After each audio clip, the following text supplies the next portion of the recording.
السلام عليكم ومرحبا بكم. نتمنى كامل تكونوا بخير ان شاء الله وتكونوا كامل في احسن الاحوال. فيديو جديد ووصفه جديده. الوصفه تاع اليوم عباره عن رولي بالبطاطا والسلق والدجاج، يجي من اروع ما يكون. قدمته اليوم مع صلصه تاع الكريمه والزيتون. يجي بزاف بنين، تقدروا تقدموه مع صلصات واحده اخرى اكيد. وصفه رائعه توالم للضيوف، توالم لشهر رمضان المبارك.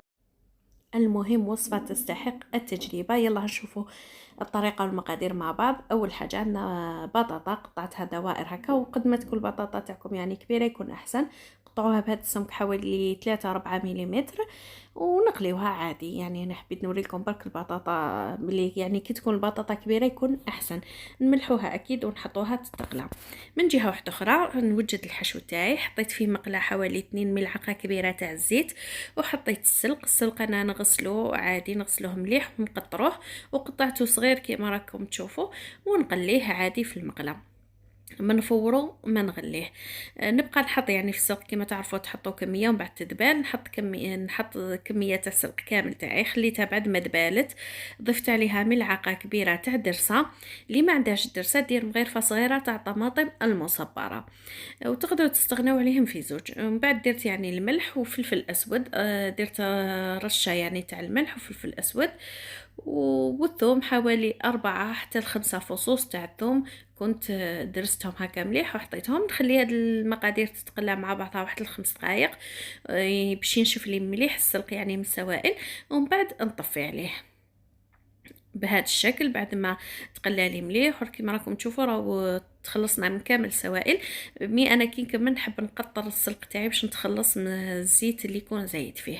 في نفس المقله حطيت حبه بصل كبيره، تقدروا تحطوا يعني من حبه حتى 2 حبات تاع بصل مقطعين هكا مكعبات. انا درت خليط بين البصل العادي والبصل الاخضر، تقدروا تستعملوا نوع واحد من البصل. خليته يتقلى بجيه ومن بعد حطيت الدجاج تاعي يزيد يتقلى. الدجاج انا هنا استعملت صدر تاع دجاج، نصف صدر دجاج مع فخذ يعني واحد فخذ تاع الدجاج، نحيت له العظم تاعو وحطيتهم يتقلاو هكا. درت مغرفه زيت مع مغرفه زبده وخليتهم يتقلاو، نخليهم يتقلاو مليح حتى ياخذوا لنا هذه التحميره باش يجي لنا الدجاج تاعنا بنين وما يطلق لنا البنه في المقله اللي حنكملوا فيها لاصوص من بعد. بهذا الشكل نحيت الدجاج وبعد حطيت حبيبه بصل يعني تكون متوسطه، رايحه شويه صغيره مش تكونش حبه بصل كبيره. حطيتها تتقلى في نفس المقله كما شفتوا وين درنا الدجاج. زدت عليها مغرفه صغيره تاع زبده كما راكم تشوفوا، ماهيش كميه كبيره. ونبقى نقلي مليح حتى نحيو كامل هذيك الطبقه هذيك البنيه اللي في المقله، هي اللي حتمد لنا بنه للصلصه. نبقى نقلي مليح هكا ونحرك حتى تنحن هذيك الطبقه كما راكم تشوفوا. درت لها رشه تاع فلفل اسود ورشه صغيره تاع الملح، يعني ولا تقدروا تستغنوا على الملح لانه حندير مكعب مرق الدجاج. خليتهم يتقلاو مليح. من بعد ضفت حوالي كاس تاع الماء. نخلي المرقه تاعي تطيب مليح. هنا ضفت لها مكعب مرق الدجاج، قلت لكم اللي ما يحبوش يستغني عليه عادي. خليت هاد الصلصه تاعي تتقلى مليح، طيب مليح وتتجمر بهذا الشكل. ومن بعد رحيتها بالبغا ميكسور لانه القطعه تاع البصل انا درتها كبيره. نتوما تحبوا من الاول ترابيوها رقيق ما تحتاجوش الميكسور، مي الا درتوها كيما انا رحيوها بالميكسور باش ما تجيكمش القطعه تاع البصل كبيره في الصلصه تاعكم. وكما شفتوا خليتها حتى تجمرت يعني ما بقاتش كميه كبيره تاع الماء. من بعد ضفت كميه من الزيتون اختياري، تقدروا تضيفوا شامبينيون تانيك الفطر. ومن بعد هنا ضفت كاس ونص تقريبا حتى 2 كيسان. تحبوا ديروا خليط بين الكريمه تاع الطبخ والحليب، تحبوا ديروا غير الكريمه، تحبوا ديروا حليب تخلطوا له الجبن الطري العادي تميكسيوه في الميكسور وتضيفوه. هنا ديروا واش حبيتوا. هكذا انا درت خليط بين الحليب والكريمه، وانتم ديروا واش حبيتوا. خليو الصلصه تاعي تتجمر ونطفيو عليها. هنا الصلصه تاعنا هي واجده. من جهه بعد ما وجدت لي البطاطا وجدت كلش، نجيبوا صينيه اللي حندير فيها الرولي. درت فيها ورق الزبده وزدت دهنت هذاك ورق الزبده بالزبده. لازم تدهنوه مليح بالزبده لانه البطاطا والبيض حيلصقوا لكم الا ما دهنتوش مليح. من بعد جبت لهنايا البيض. انا هنا حطيت 2 حبات، مي كي طاب لي حسيتو بلي قليل، الاحسن ديروا 3 حبات ولا 2 حبات يكونوا كبار. المهم نتوما ديروا 3 وشوفوا الاحسن 3. درت لهم رشه ملح، هذاك البيض درت له رشه ملح وبديت نفوت فيه هكا كما راكم تشوفوا بالبانسو على البطاطا تاعي. هذه احسن طريقه يعني باش يتوزع لكم البيض على كامل هذيك البطاطا.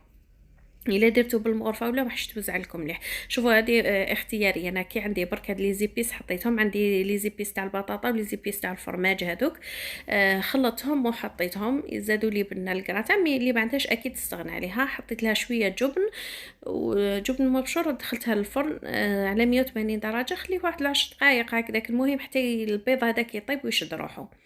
من جهه نوجد الكريمه تاع الدجاج. حطيت الدجاج هذاك اللي قليته في الميكسر، ضفت له كميه من الجبن، ديروا شحال حبيتو، وحوالي 2 ملاعق كبيره تاع كريمه ولا حليب. انا كي قعدت لي هذيك الكريمه برك حطيتها، تقدروا ديروا الحليب اكيد، والجبن قلت لكم الكميه اللي حبيتوها، ورحيت الدجاج تاعي اكيد.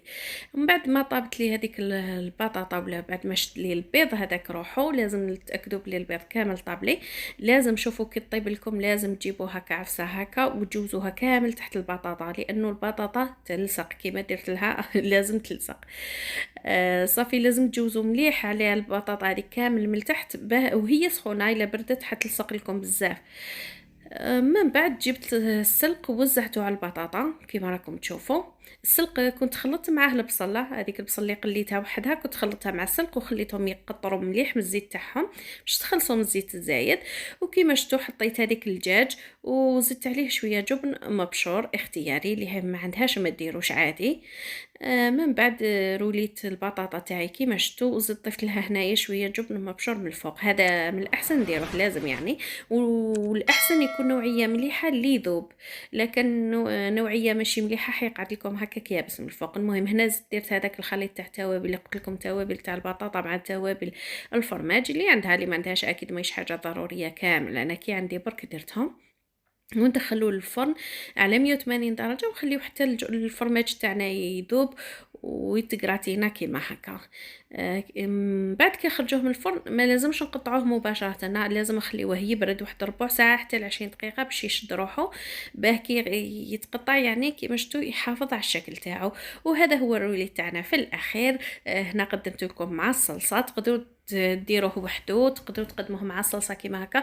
وانا كنت شاركت معكم الوصفه في بدايه كيما حليت القناه، درتها مع صلصه تاع الجلبانه كيما نقولوا الجواز تاع الجلبانه، وقدمت مع هذا الرولي. تقدروا تقدموه مع صلصه الطماطم، الصلصه بيضه تاعنا تاع الوسط اللي نديروا بها المتوم كامل. المهم هنا الصلصه كيما حبيتوا نتوما. وفي الاخر ما بقى لي غير نقول لكم ما تنساوش التفاعل مع الفيديو وتخليوا لي رايكم في التعليقات، وتهلاو في روحكم والى الملتقى ان شاء الله في فيديو اخر.